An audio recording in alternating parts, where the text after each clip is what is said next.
तो last part में बेटा हम लोग ये डिस्कस कर रहे थे कि अगर P V to the power X equal to C ऐसे लिखा हमने, बाई चांस मेरा बेटा आ गया था क्लास में तो क्लास थोड़ा सा डिस्टर्ब हुआ, कोई बात नहीं, फिर से वहीं से शुरू करते हैं। तो T V X minus one equal to C आ गया, और T V X minus one equal to C अगर लिखते हो, है ना, इसका लॉग लोगे तो D T by T plus X minus one D V by V equal to zero, है ना।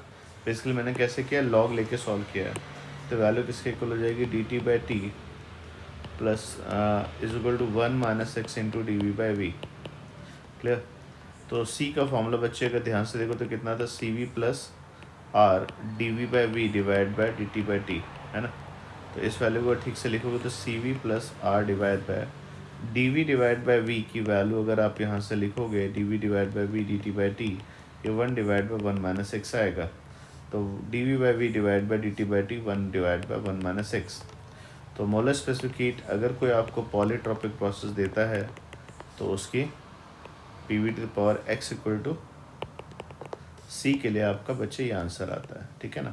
अब जरा चेक करो, x की वैल्यू ज़ीरो होने का मतलब समझो क्या होगा, x की वैल्यू ज़ीरो होने का मतलब हो जाएगा P V to the power zero equal to C, that means p equal to C. p equal to C मतलब आइसोबैरिक प्रोसेस। आइसोबैरिक प्रोसेस के लिए आपसे पूछे C V plus R divide by one minus X. X की value zero है बच्चे, तो one minus zero, C V plus R C P हो गया ना। तो सिंपल सी बात है, एक्स इक्वल टू ज़ीरो के लिए सी इक्वल टू सी पी होगा। तो पॉलीट्रोपिक प्रोसेस ऐसे हैं बच्चे जो आपके लिए हेल्पफुल हैं। एक्स इक्वल टू वन अगर लिखूँ तो एक्स इक्वल टू वन होगा तो P V to the power one equal to C होगा, P V to the power one equal to C हुआ तो एक्स इक्वल टू वन आ गया था, तो P V to power C, P V equal to C अगर ध्यान से तो आइसोथर्मल प्रोसेस हुआ। आइसोथर्मल प्रोसेस की अगर बात की जाए तो सी की वैल्यू कितनी होगी, तो C V plus R divide by one minus one, R divide by zero, finite value को ज़ीरो से डिवाइड करोगे इन्फिनिटी आएगी। सो यहाँ पे स्पेसिफिक हीट सी पी और यहाँ पे इन्फिनिटी आने का मतलब क्या हुआ, सो स्पेसिफिक इन्फिनिटी का मतलब ये हुआ कि सर आप जो सी लिखे थे वो D Q divide by N D T लिखते हैं। ये प्रोसेस ऐसा है, कितनी भी हीट दे दो, कितनी भी हीट दे दो, एक्स अमाउंट ऑफ हीट दे दो, नंबर ऑफ मोल्स है, लेकिन टेम्परेचर में चीज़ ज़ीरो है, तो सी इन्फिनिटी आएगा ना। क्लियर। तो ये बच्चे यहाँ पर डिस्कशन आता है। अगर हम बात करें तो वर्क डन का, डेल्टा यू का, सी पी का। अब अगर एग्ज़ाम में आपसे बेटा क्वेश्चन पूछे जाएँ तो देखो, क्वेश्चन तो आपके पास एक बड़ी लिमिट है जिसमें आप करते जाओ, क्वेश्चन कोई कमी नहीं होनी है आपकी ना, उसमें आप चलते चले जाएंगे क्वेश्चन में। तो जैसे अगर एग्ज़ाम में बच्चे मैं आपको क्वेश्चन देता हूँ इस तरीके से,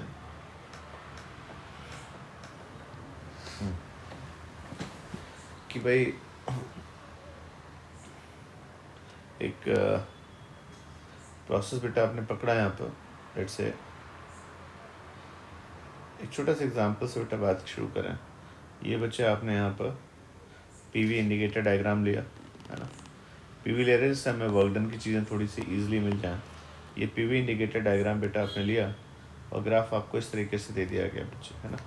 ये ग्राफ आपको इस तरीके से दिया गया, तो यहाँ पे आपको बता दिया गया 200 सीसी टू 600 सीसी आपका वॉल्यूम एक्सपेंड करता है बेटा, और इस पीरियड में आपका प्रेशर जो है 4 किलो पास्कल से आपका 8 किलो पास्कल हो जाता है, ठीक है। ये प्रेशर हो बच्चे। अब अगर आपको एग्ज़ाम में ग्राफ दिया गया और स्टेट ये दी गई थी, ये पहली स्टेट आ गई, है ना। सेकेंड टेम्परेचर निकाल सकते थे, ऑफकोर्स निकाल सकते थे अगर हमें गैस के बारे में दिया जाता। गैस के बारे में बता दिया गया बच्चे, गैस हीलियम है, नंबर ऑफ मोल्स दे सकते थे पर दिए नहीं है, ठीक है ना। तो अगर ये प्रोसेस है बच्चे आपके पास, तो क्वेश्चन में क्या क्या पूछा जाता है, आपसे वर्क डन बताइए।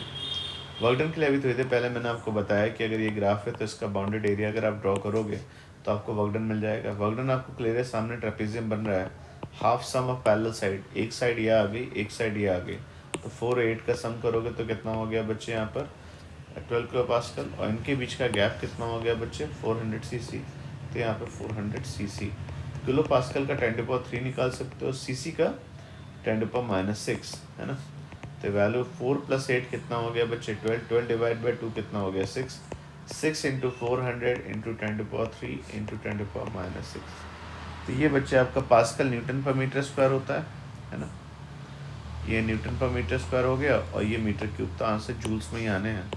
तो वैल्यूज़ को अगर अच्छे से देखा जाए 6 इंटू 4 24, 10⁻5 इंटू 10⁻6, तो 10⁻1 बचा। तो 2.4 जूल जो है बच्चे आपका यहाँ पे वर्क डन हुआ। ये वर्क डन पॉजिटिव है, ऑफ कोर्स ये वर्क डन पॉजिटिव है क्योंकि गैस क्या हो, ये बच्चे एक्सपेंड हुई है। एक्सपेंशन में अगर ध्यान से देखोगे तो जब भी एक्सपेंशन होता है पिस्टन बाहर जाएगा, वॉल्यूम ऑक्यूपाइड बढ़ेगा, गैस का वर्क डन पॉजिटिव ही आएगा। नेक्स्ट बात आती है क्या डेल्टा यू निकाल सकते थे। डेल्टा यू का फॉर्मूला बच्चे एनसीवी डेल्टा टी आपको पढ़ाया गया। सबको पता है सीवी की वैल्यू बच्चे हीलियम के केस में कितनी होती है 3r/2। इसको T final minus T initial लिख सकते हो। जब इसको बेटा बाहर लोगे तो 3/2 लिखा, एनआरटी फाइनल हो जाएगा P final V final minus P initial V initial. अगर आपसे को पूछे इस प्रोसेस में 3/2 पी फाइनल वी फाइनल, तो पी फाइनल वी फाइनल बेटा आपको ले रहे 8 और 6 के हिसाब से 48 आ गया। Yes sir.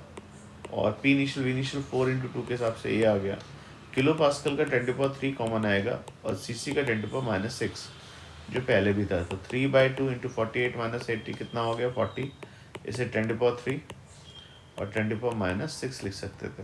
क्लियर।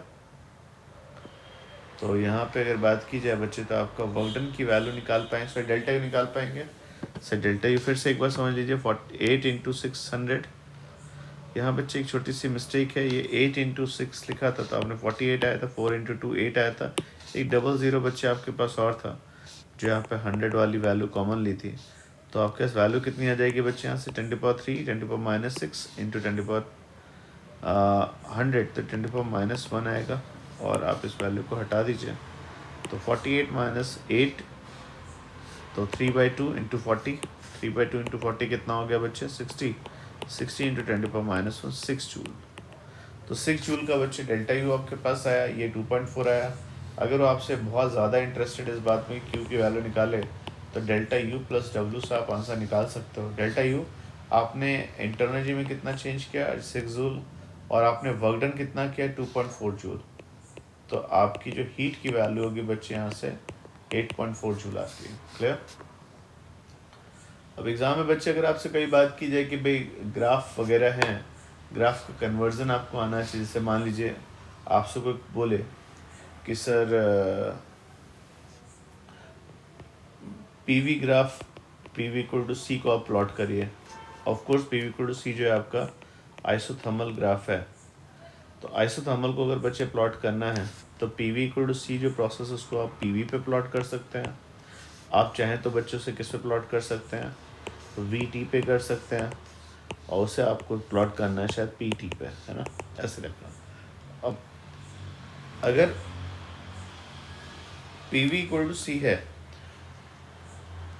तो ग्राफ श्योरली बच्चे यहाँ पे आपका रेक्टेंगुलर हाइपरबोला आएगा। सर धीरे धीरे आप आगे बढ़ोगे तो क्या होगा सर, अगर मान ले यहाँ पे प्रेशर आपका बच्चे कितना है P0 है और वॉल्यूम V0 है। आगे जाके आप एक पॉइंट पकड़ते हैं जहाँ पे आपका प्रेशर P0/अल्फा हो गया, तो श्योरली वॉल्यूम अल्फा V0 होगा। क्लियर। प्रेशर वॉल्यूम का प्रोडक्ट कांस्टेंट रहता है। ये आपका आइसोथर्मल प्रोसेस आया। ये आइसोथर्मल प्रोसेस किसी टेम्परेचर के लिए लिया गया होगा। तो ऐसा नहीं एक आइसोथर्मल होता है, कई सारे बच्चे आइसोथर्मल होते हैं। ये कई सारे रेक्टेंगुलर हाइपरबोला बनेंगे और ये T0 है तो ये T1 हुआ और ये T2 हुआ। और जैसे जैसे आप ऊपर चलते जाते हो वैसे से टेम्परेचर आपका बढ़ता जाता है। तो T2 greater than T1 greater than T0 आना चाहिए। क्लियर। आपको वजह से कि अगर ये प्रोसेस था मेरे पास, गैस को एक्सपेंड कराया था आपने, तो गैस को एक्सपेंड कराया था वॉल्यूम फिक्स रखा था तो ये ग्राफ आएगा। और गैस को एक्सपेंड कराया था वॉल्यूम, गैस के टेम्परेचर को फिक्स रखा था, वॉल्यूम बढ़ा था, एक्सपेंड किया था, तो अब प्रेशर डिक्रीज किया होगा, तो आपको वही ग्राफ आपका यहाँ पे आ जाएगा। क्लियर। तो कॉन्सेप्ट बच्चे सिंपल सा है कि भाई आपको कभी ग्राफ दिए जाएं जिससे को पूछे कि भाई P T equal to constant है ना। अब भाई P T equal to C को अगर हमें प्लॉट करना है किसके लिए, let's say P V graph के लिए प्लॉट करना है ना। अब P T equal to C को अगर बच्चे मुझे पी वी ग्राफ के लिए प्लॉट करना है तो पहली चीज़ तो बच्चे हमें ये देखनी पड़ेगी कि भाई यहाँ पर ग्राफ कैसा आता है। देखिए तो पी टी इक्वल टू सी है तो पी की वैल्यू बच्चे आपको यहाँ पे टी नहीं चाहिए, तो टी की वैल्यू को क्या P V by N R लिख सकते हैं। Yes sir. P V by N R लिखोगे तो P square V equal to C आ गया। सब P square V equal to C अगर आ रहा है तो ये ग्राफ कैसा होगा? देखो बच्चे, सारे ग्राफ तो हमने नहीं पढ़े हैं, है ना। पर इस ग्राफ के बारे में एक मोटी मोटी बात शुरू करें तो एक पॉइंट पकड़िए। वॉल्यूम को अगर तुम 4 गुना कर दोगे, वॉल्यूम को 4 गुना कर दोगे तो यहाँ पे प्रेशर आपका हाफ हो जाएगा। तो वॉल्यूम को 4 गुना करने पे प्रेशर आपका 1 2 3 4 गुना करने पे प्रेशर हाफ हो जाता है। सो वॉल्यूम को सर 9 टाइम्स कर दें तो प्रेशर 1/3 हो जाता है। तो आपको सर 9 टाइम्स इस तरीके से तो आपका काफ़ी कुछ मिलता जुलता ग्राफ आएगा जो रेक्टेंगुलर हाइपरबोला था, बस जो स्टीपनेस होगी बच्चे वो अलग होगी। क्लियर? भाई कोई सा भी ग्राफ बना के बच्चे दे सकते हैं आपको ना, कल को कोई ग्राफ, वो सारे प्रोसेस थोड़ी ना आपने पढ़े हैं। पी टी इक्वल टू सी देना, अब P T equal to C को पूछे कि सर हमें वी टी के लिए बना के दिखाइए, है ना। अब पी टी इक्वल टू सी है तो वी टी के लिए बनाने के लिए क्या करना पड़ेगा भाई? P T equal to C, graph में आपको क्या चाहिए बेटा? पी की वैल्यू लिख दो, N R T by V, N R T by V equal to C. तो N R T into T, तो T square equal to some constant to V हो गया। अब T square equal to V into C, भाई मैं तो भाई simple से देसी तरीके से बात करूँ, वी हो गया वाई, टी हो गया एक्स, तो Y equal to X square. Y equal to X square के हिसाब से कोई पूछे तो पैराबोला बनेगा। पैराबोला कैसा? ओरिजिन से पास करता हुआ और अपवर्ड पैराबोला से ऐसा आ जाएगा। ठीक है। कोई पूछे सर ये एरिया क्या इंडिकेट करेगा? सर ये एरिया क्या इंडिकेट करेगा? तो कोई बच्चा पूछेगा सर ये एरिया क्या है? तो सर एरिया तो है ना। तो ये एरिया की वैल्यू भी है, क्या होगी? हाइट हो जाएगी बच्चे वी डी टी। ये एरिया होगा और इस एरिया का कोई सिग्निफिकेंस नहीं है। तो सिग्निफिकेंस के लिए बच्चे कौन सा था? आपका पीवी ग्राफ था। तो कैसा भी बच्चे आपको डिस्कशन दिया जाए, आपको उसमें डिस्कशन ऐसे ही लेके चलना है बच्चे की क्यू डेल्टा यू और W. Q delta you W बच्चे सीधी सीधी बात है, अगर मैं बात करूँ यहाँ पे कुछ जो हमारे पॉपुलर प्रोसेस हैं उनके लिए, है ना। तो मैं आपको एक ड्राइंग बना के दे देता हूँ बेटा यहाँ पर सिंपल से। ये बच्चे आपने लिखा है यहाँ पे, आपका प्रोसेस कैसा है बच्चे?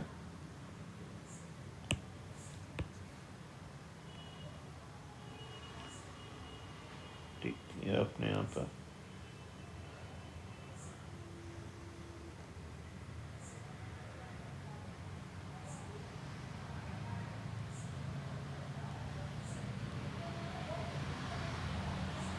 ठीक है। अब बच्चे आपने कहा कि समय पहले सर आइसोकोरिक प्रोसेस को पढ़ने का मेरा मन है ना। आइसोकोरिक प्रोसेस का मतलब बच्चे क्या हो गया? सब वॉल्यूम को कांस्टेंट रखना है। आइसोकोरिक प्रोसेस में अगर आपको वॉल्यूम को कांस्टेंट रखना है तो क्या बच्चे मेरे पास यहाँ पे ग्राफ बनाने की परमिशन है? Yes sir. पीवी ग्राफ आप बना सकते हैं। पीवी ग्राफ में आप ऐसे जा सकते हैं, पीवी ग्राफ में ऐसे जाते हैं, इसका मतलब वॉल्यूम कांस्टेंट और गैस का प्रेशर बढ़ रहा है। पीवी ग्राफ में बच्चे सबको पता भी तो पहले बोला था रेक्टेंगुलर हाइपरबोलाज आते हैं।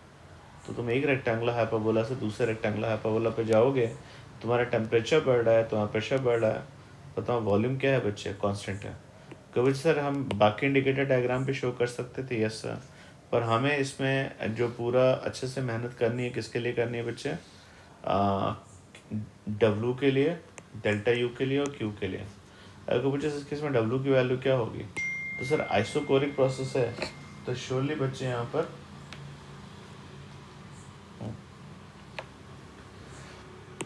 आइसोकोरिक प्रोसेस तो वर्क डन की वैल्यू बच्चे 0 होगी। डेल्टा यू की वैल्यू बच्चे N C V delta T होगी और Q equal delta U plus W के अकॉर्डिंग ये दोनों वैल्यू सेम आएंगी। क्लियर? ये आइसोकोरिक प्रोसेस आया बच्चे।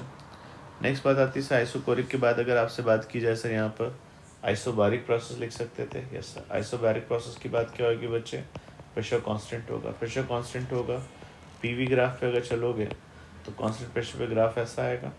और इससे बढ़िया तो क्या हो सकता है? अगर देखोगे तो ये अगर ग्राफ होगा तो इंडिकेटर डायग्राम में ये आपका बाउंडेड एरिया वर्क डन होगा। वर्क डन की वैल्यू क्या होगी बच्चे?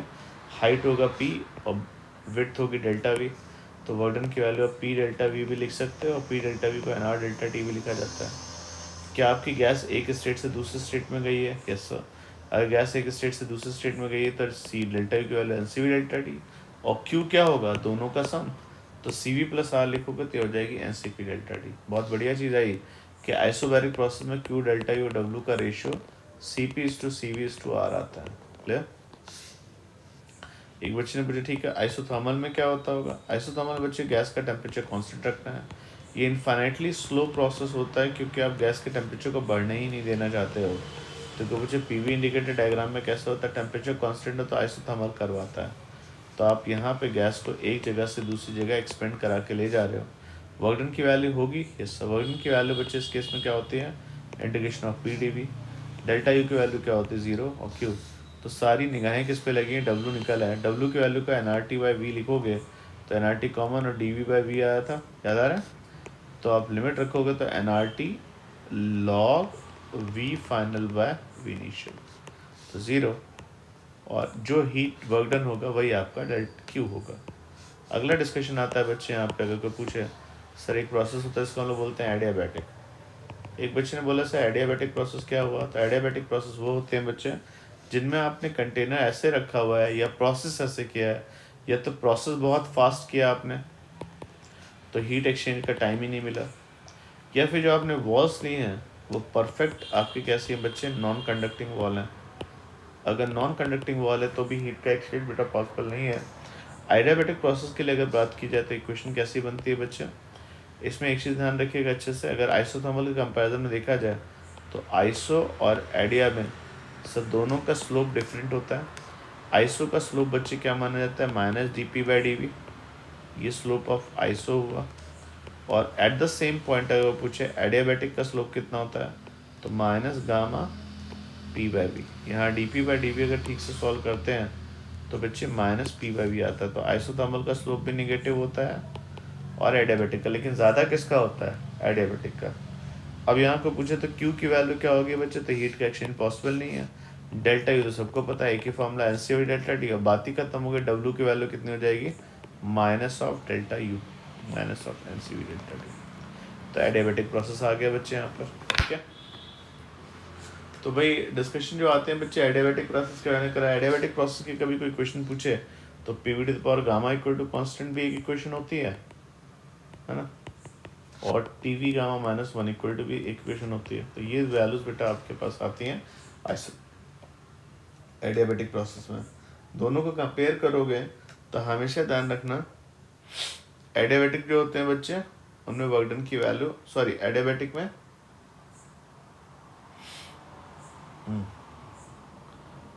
डब्ल्यू की वैल्यू बच्चे माइनस डेल्टा यू से आप निकाल सकते हो, ठीक है।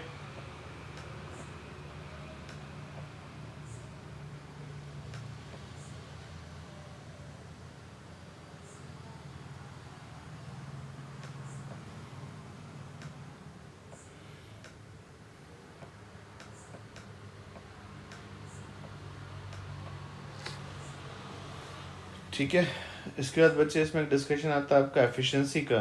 तो एफिशिएंसी के लिए भी हम लोग न्यूमेरिकल कर सकते हैं कि मान लो बच्चे आपके पास इस तरीके से ग्राफ आया, ये आपने पी लिया, ये वी लिया, और ये आपने बेटा ग्राफ ऐसे बना दिया, ओरिजिन से पास करता हुआ इस तरीके से, ये ग्राफ आपके पास ऐसा आ गया। ये ग्राफ इस तरीके से था बच्चे, यहाँ पे प्रेशर आपका पी नॉट था, ऊपर जाके प्रेशर आपका 3 पी नॉट हो गया, यहाँ पे प्रेशर आपका वी नॉट था, यहाँ पे ऑलरेडी 3 वी नॉट था। गैस बच्चे आपने हीलियम ले ली, और आपको इस प्रोसेस के लिए बच्चे आपसे पूछा गया एफिशिएंसी बताइए। तो एफिशिएंसी ऑफ साइक्लिक प्रोसेस अच्छे से याद रखिएगा कैसे डिफाइन करते हैं। आपको आउटपुट क्या मिला और आपका इनपुट क्या था। ऑफ कोर्स इनपुट आपका वो पॉजिटिव हीट्स थी जिनमें आपने फ्यूल कंज्यूम किया था। पॉजिटिव मतलब हीट देना गैस को, तो डिनोमिनेटर में क्या आएगा, पॉजिटिव हीट्स, और आउटपुट क्या होता है, टोटल वर्क डन। तो total positive heat divide by total work done. एक चीज़ और है, साइकिल प्रोसेस में जहाँ से चलते हो वहाँ पे वापस आ गए तो डेल्टा यू का चेंज 0। साइकिल प्रोसेस के लिए, किसी भी साइकिल प्रोसेस के लिए टोटल हीट और टोटल वर्क डन क्या होते हैं बच्चे, सेम होते हैं। इसका मतलब अगर इस चीज़ को मैं यहाँ यूज़ करूँ तो total heat divide by total positive heat आ गई। तो efficiency of cycle process defined as total heat divide by total positive heat. Clear. तो जरा देखा जाए यहाँ पे कैसे निकालेंगे। इस पॉइंट का नाम ए, इसका बी और सी रख दो। तो बच्चे मैं तुमसे एक छोटी सी बात पूछूं, क्या क्यू ए बी पॉजिटिव है? तो आप बोलोगे sir Q A B positive है, उसका रीज़न क्या है बच्चे? सर यहाँ से यहाँ तक में आपका एक तो वर्क डन पॉजिटिव, आपका टेम्परेचर बढ़ा तो डेल्टा यू पॉजिटिव, तो Q A B positive. QBC पे ज़रा कमेंट करना। QBC क्या है बच्चे, यहाँ पे वॉल्यूम फिक्स है, तो W की वैल्यू क्या होगी बच्चे, 0 हो गई। और श्योर है बच्चे टेम्परेचर डिक्रीज़ कर रहा है, टेम्परेचर डिक्रीज़ कर रहा है तो Q की वैल्यू बच्चे यहाँ पे नेगेटिव आएगी। और QCA की बात की जाए, CA में ध्यान से देखो, क्या बोलोगे सर, CA में सर आप वापस आके आ रहे हो यहाँ पर, C से A जाओगे तो वर्क डन की वैल्यू नेगेटिव, गैस ठंडी हो रही है, डेल्टा भी नेगेटिव, तो Q यहाँ पे नेगेटिव होगा। इसका मतलब कुल मिला के नीचे केवल क्या आएगा, QAB आएगा, और ऊपर क्या आएगा, सारी हीट्स का सम, QAB, QBC एंड QCA। पर ये भी सबको पता है टोटल हीट किसके इक्वल होती है, टोटल वर्क डन, तो ये QAB आ गया। तो एफिशिएंसी का फॉर्मूला को पूछे तो QAB आप निकालिए, और total work done, total work done याद रखिएगा, अगर लक अच्छा है और PV इंडिकेटर डायग्राम है तो ये जो बाउंडेड रीजन होता है ये टोटल वर्क डन होता है। अगर आपका पॉजिटिव ऐसे क्लॉकवाइज चला है बच्चे, तो आपका हाई प्रेशर पे एक्सपेंशन, 0 एक्सपेंशन, और लो प्रेशर पे कंप्रेशन, तो यहाँ पे वर्क बच्चे पॉजिटिव ही माना जाएगा। क्या ये एरिया निकाल पाओगे, तो half sum of parallel side, half sum into half base into height. Base कितना हो गया बच्चे, 2V0, हाइट कितना हो गया 2P0, तो आपकी वैल्यू हो जाएगी हाफ 2V0 इंटू 2P0, तो this value is 2P0 V0। And they want to know the value of AB, तो क्या QAB निकाल सकते हो। QAB निकालने के लिए बच्चे हमें थोड़ी सी मेहनत करनी पड़ेगी, डेल्टा U प्लस W निकाल सकते थे, यस सर। ये बच्चे आपको जो एरिया दिया है ये वर्क डन इन AB हो गया। जब ध्यान से देखो वर्क डन AB की वैल्यू कितनी होगी, वर्क डन की वैल्यू बोलो half sum of parallel side P0 and 3P0, तो 4P0 हो गया, उनके बीच का गैप 2V0 हो गया, तो वैल्यू बच्चे 2 कैंसिल और 4P0 V0 आएगी। क्लियर, वर्क डन की वैल्यू को 4P0 V0 आ रही है, और डेल्टा यू की वैल्यू का पूछा जाए AB में कितना होगा, तो A से B में जाओगे बच्चे, तो मेरा कहना ये है कि यहाँ से यहाँ पे तुम्हारा प्रेशर वॉल्यूम का प्रोडक्ट कितना टाइम्स हो जाएगा, 9 टाइम्स। तो यहाँ जो एनर्जी होगी, प्रेशर वॉल्यूम का प्रोडक्ट किसको रिप्रेजेंट करता है, टेम्परेचर को। तो अगर यहाँ टेम्परेचर बच्चे T0 था, तो इस एंड पे टेम्परेचर श्योरली 9 T0 होगा। क्लियर, तो डेल्टा यू की वैल्यू बोलो बच्चे कितनी होगी, NCV डेल्टा T, N लिखा आपने, CV क्योंकि हीलियम गैस है 3R/2 हो गया, T फाइनल। आप कहाँ से कहाँ पहुँच गए, 9 T0 पे आ गए, तो 9 T0 माइनस T0, तो 8 T0 आ गया, तो आंसर 2, 8 कैंसिल, 4 इंटू 3 12, तो 12 nRT0। और nRT0 अगर कोई पूछे बच्चे तो आपको साफ साफ पता है, यहाँ पे P0 V0 इक्वल nRT0 था, तो यहाँ पे nRT0 आ रहा था, P0 V0 लिख दो, तो वैल्यू बच्चे 12 P0 V0 आ गई। क्लियर, तो 12 P0 V0 अगर आपके पास आता है आंसर, तो एफिशिएंसी का आंसर बेटा पूछा जाए तो क्या था, QAB से बेटा डिवाइड करना था, ये टर्म कैंसिल, 1/6। 1/6 का मतलब आउट ऑफ 6 आपको बच्चे 1 एनर्जी बच्चे वापस मिल जाती है वर्क के फॉर्म में, तो 6 स्पेंड करते हो और 1 आपको वापस मिलता है, तो एफिशिएंसी बच्चे यहाँ पे 1/6 आती है। ओके, नेक्स्ट क्वेश्चन बेटा अगर आप अच्छे से देखोगे यहाँ पर, 1 मिनट का मैं पॉज ले रहा हूँ, ये फिर बच्चे इसको मैं इसका नेक्स्ट पार्ट अभी रिकॉर्ड करूँगा। यहाँ तक के पार्ट है बेटा मैंने आपको PV indicator diagram, different process, thermodynamics की बात करी। जितना आज हमने लेक्चर्स कवर किए हैं मॉर्निंग से लेके अभी तक, जो 2 पार्ट मैंने बात करी, वो आपको बेसिकली थर्मोडायनेमिक्स को कवर करने की कोशिश की गई है। थर्मोडायनेमिक्स से कुछ टिपिकल पॉइंट बेटा भी बचे हैं, वो मैं आपको करा दूंगा। ओके।